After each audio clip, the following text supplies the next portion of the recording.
Update sa ating mga new stock. Kani nga tong mga army armament guys o staccato.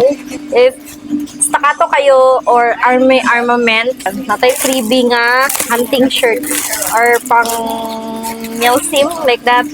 Pang camouflaging guys. So depende na lang ni ha unsay mo abot sa inyo ha. Natay kani long sleeve.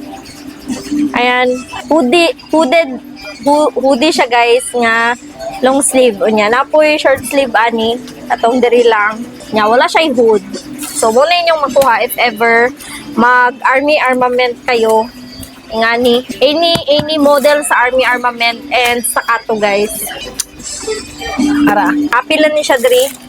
Ayan, staccato nga mga unit. So example sa tong staccato ha, actually sa staccato 2011 daghan tag model unit na or variants, lahig variants. So, example guys is kani siya.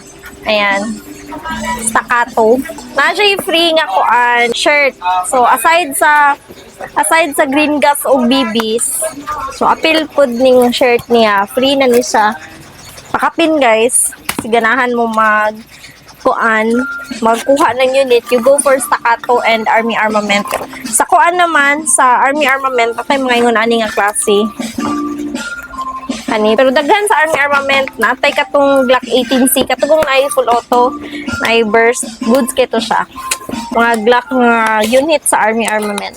Pakita na ko sa inyo ang R18 ha, army armament na R18. Wow, this is two-tone guys, two-tone siya nga two-tone siya nga Glock 18C katong na burst ni siya. Kita na ko sab ha, narao.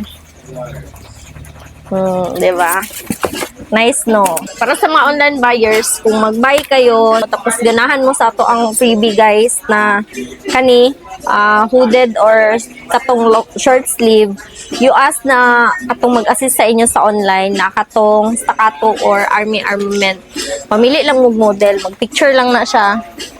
Papilion mo model sa staccato or army armament. Kung ganahan lang mo, so kani siya okay ni siya. Pag magdula-dula good mo og airsoft like milsim whatsoever, pwede niya siya pang camouflaging.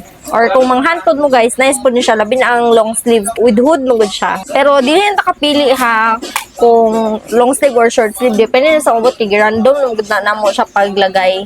Pag mag-check out kayo guys, you go for army armament and staccato kay na siya free nga katong dry fit. Yan, dry fit siya, dry fit.